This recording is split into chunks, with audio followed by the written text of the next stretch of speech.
ہے وہ لائق تحسین ہے کہ انہوں نے ایک درویش کی پذیرائی کا اہتمام کیا، اور پذیرائی بھی اتنے بڑے پیمانے پر بہت عمدہ جو ہے وہ نشست رہی۔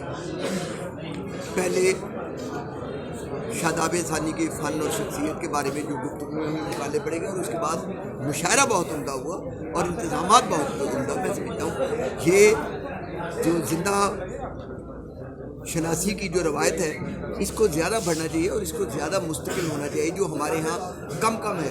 زندگی کے بعد تو ہم تعزیتی قراردادیں کرتے ہیں پیش، لیکن زندہ لوگوں کی سپاس گزاری میں ہم سے کوتاہی ہو جاتی ہے۔ تو اس اعتبار سے تو یہ عدیل کشور جعفری اور ان کے ساتھی بہت تبریک کے سزاوار ہیں کہ انہوں نے جو ہے وہ ایک ایسے جینوئن آدمی کے لیے جو شاعر محض نہیں ہے بلکہ اسکالر ہے اور ہمہ صفات ہمہ جہات ہے، اس کے لیے انہوں نے پذیرائی کا اہتمام کیا، تو یہ بڑی خوشی ہے۔ بہت شکریہ۔